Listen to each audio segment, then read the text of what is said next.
Let me just expound on why I am very interested in CoffeeZilla, okay? He is, in my opinion, a part of this new wave of commentary, okay? Which is people who are genuinely trying to evolve the medium, right? There are very few people that I see actually doing this, okay? This is, in general, extremely hard to do because, firstly, right, YouTube as a platform explicitly rewards the lowest common denominator of content a lot of the times, okay? Oh my god, it's almost like this clips channel could be considered that. Yes, that's true, okay.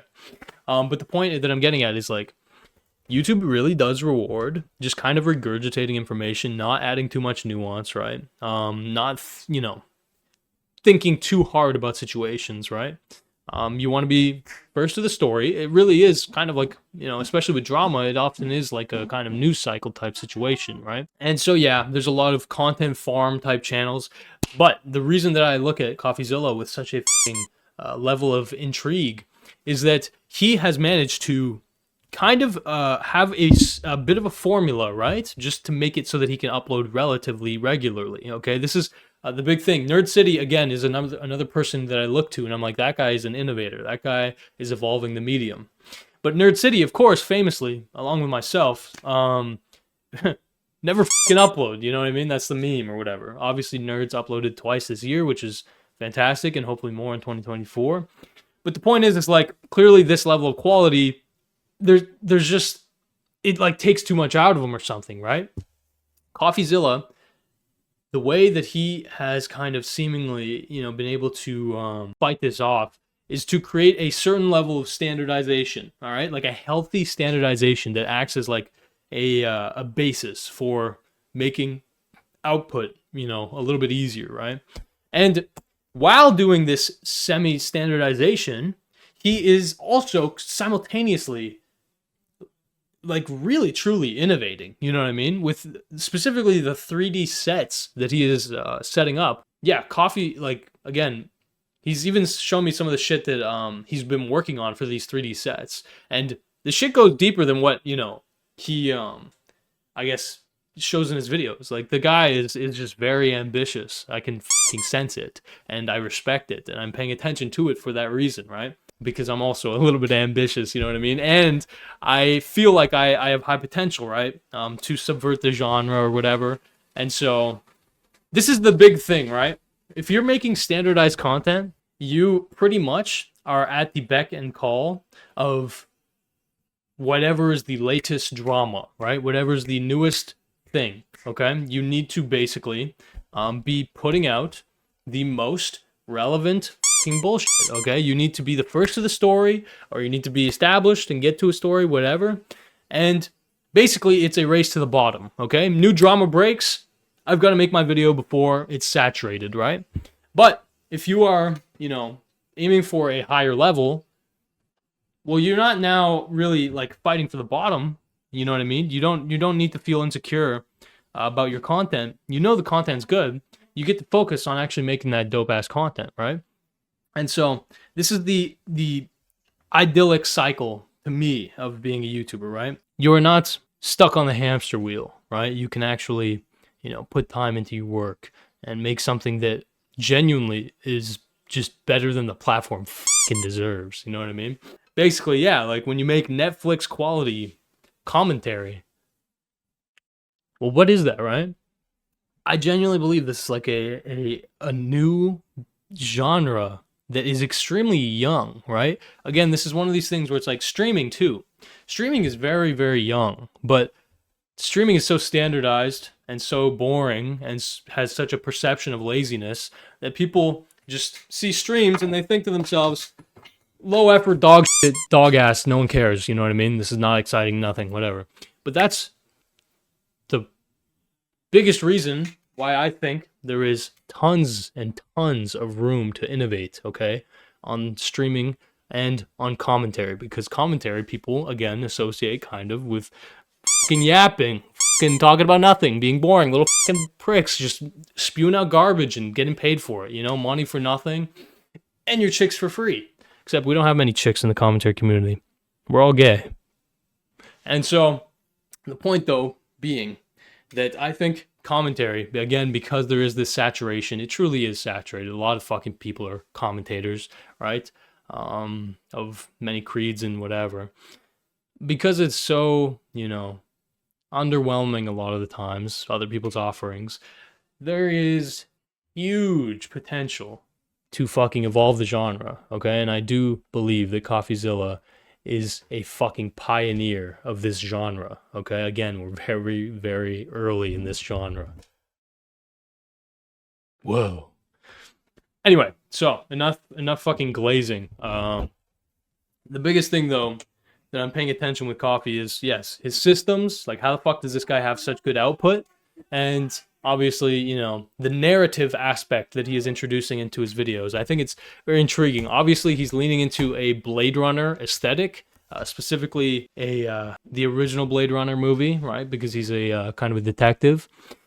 And this video that he made most recently is truly leaning into that kind of aesthetic. You can tell it's kind of young, but it's fucking endearing, bro. I really, really like to see it. And I don't mean that in a condescending way. I mean it in the way where it's like, it's exciting to see people actually, putting their resources to good fucking use. Does that make sense? Like CoffeeZilla, when he started his Patreon, right? I mean, yeah, it's true. It really is true. There is a lot of creators who make a fuck ton of money, whatever, and it doesn't really reflect in their content. You know what I mean? They might increase their output, but like their content doesn't evolve, right?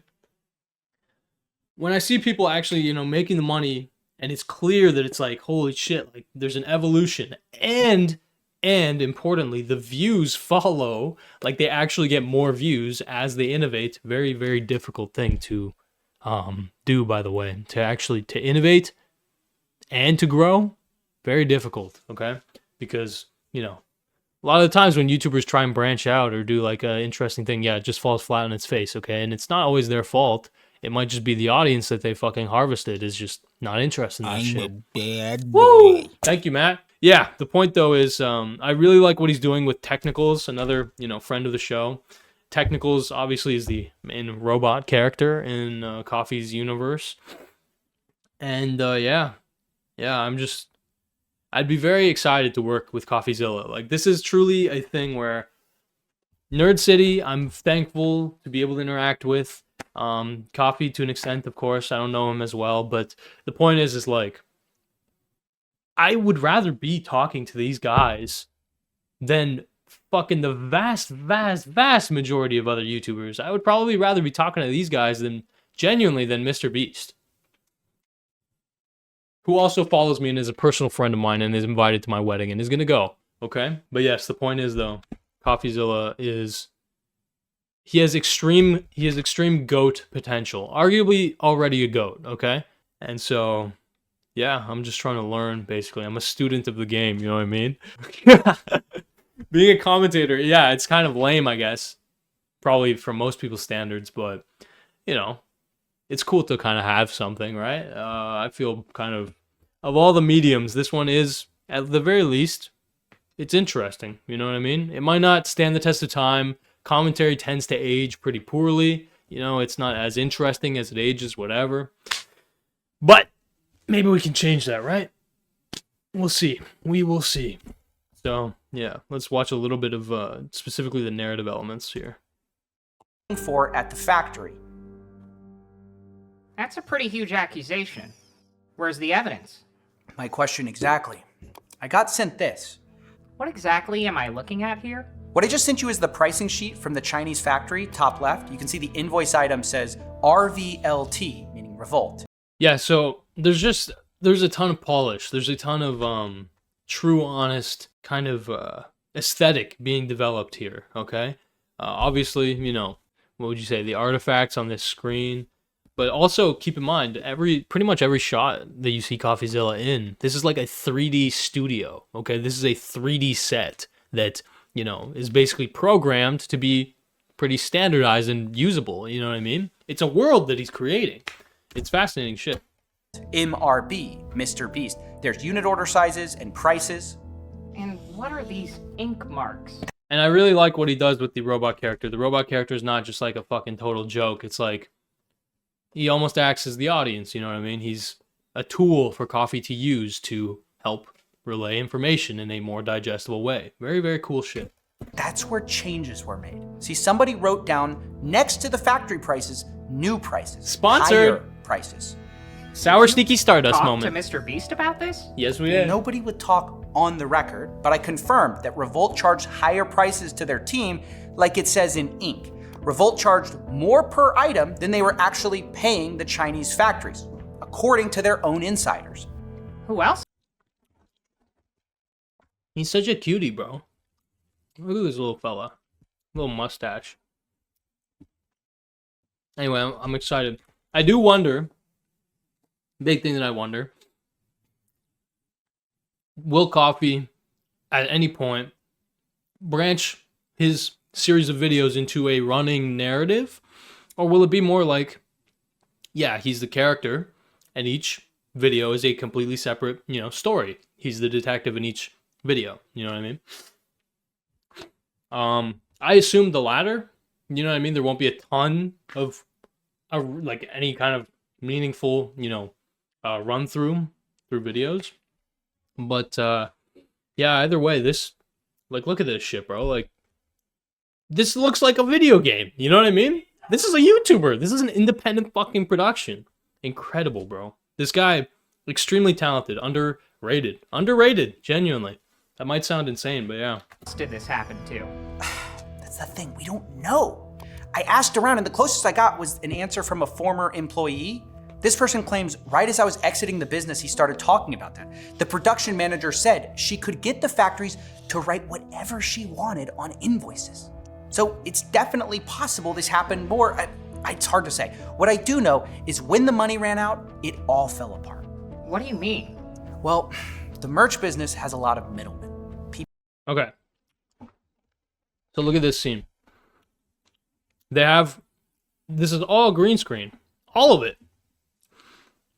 Very, very, very interesting. I would love a tour of the studio. I'm sure that he offers this on his Patreon. I'm a fucking plebeian, so I'm not subscribed to the Patreon. I should be, though, honestly, because this is a guy that I should probably literally be taking notes from. But, maybe in the near future. Now, I want to take a look at the end, because he does have a kind of interesting little outro here that I do want to, show you. Here we go. Thank you for watching and supporting through viewing, subscribing, checking out the Patreon. I'm so indebted to this community, and I will see you in 2024.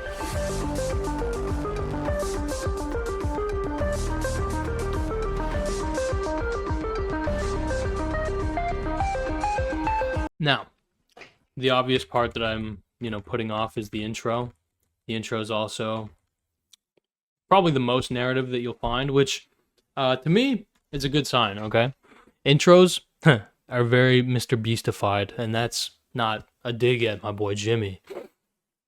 It is just facts, okay? Jimmy Beast, he literally says his advice is, someone clicked on a video, you got to confirm to them within the first 10 seconds that they're going to get exactly what they're looking for, right? And his way of doing that is basically saying, establishing the title.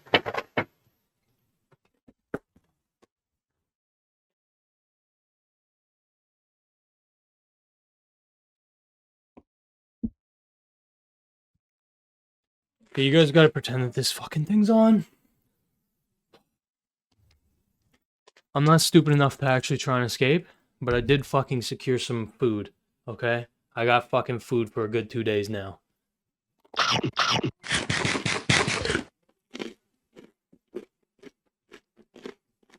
That's fresh.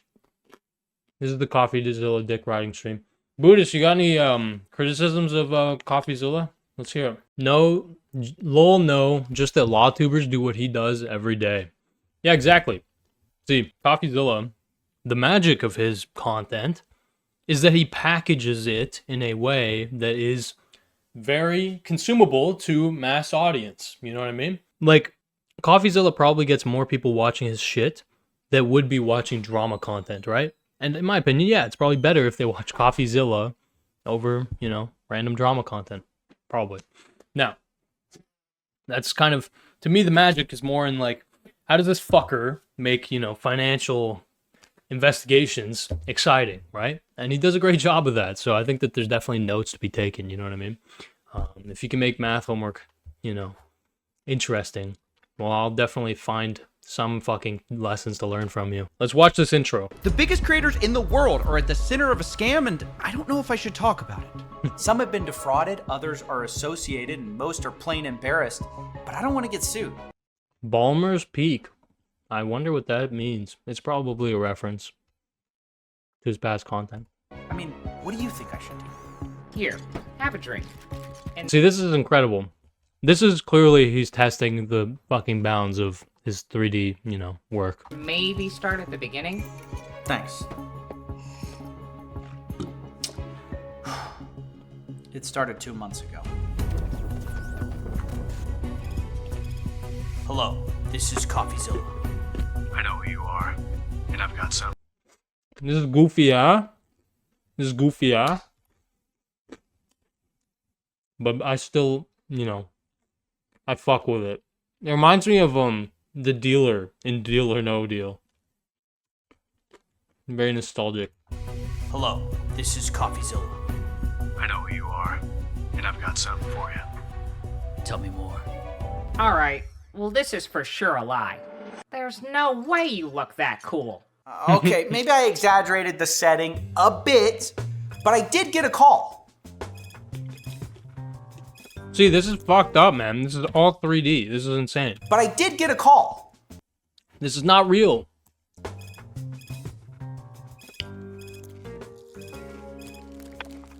Hello? CoffeeZilla, I've got a scam for you. It's called Revolt. Huge influencers, lies, people haven't been paid. How much are we talking? Not sure. Rumors 5 mil, and some of the merchandise still hasn't shipped. It's so goofy. Interested? It reminds me so much of like Ace Attorney or like just any kind of goofy, financial fucking, lawyer type, show or investigator. Can I source you? Nah, keep me anonymous on this one. Now this sounds more like the coffee I know. Yeah, you're missing the point. After getting this call and finishing my very important business, I started digging around. But the same word kept cropping up. So you have heard of Revolt. Can I put this on the record? No, keep it anonymous.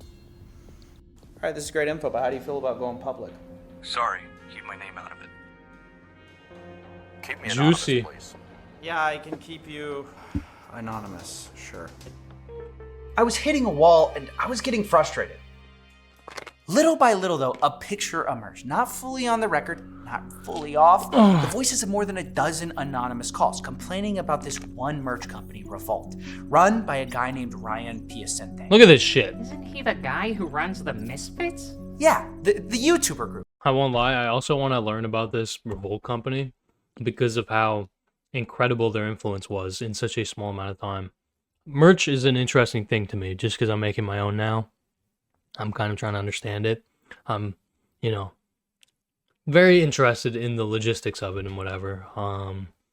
So yeah, but you get the point. I'll stop glazing, but the point is that, as far as innovators go, CoffeeZilla has managed to really strike that balance of actually doing interesting, unique, innovative, evolutionary things in the commentary genre. And so there's much, I think, to be learned from our boy, because while evolving, he has also literally seen success. You know what I mean? He has managed to upload consistently enough to have the right systems in place to actually see success. And so that's why, I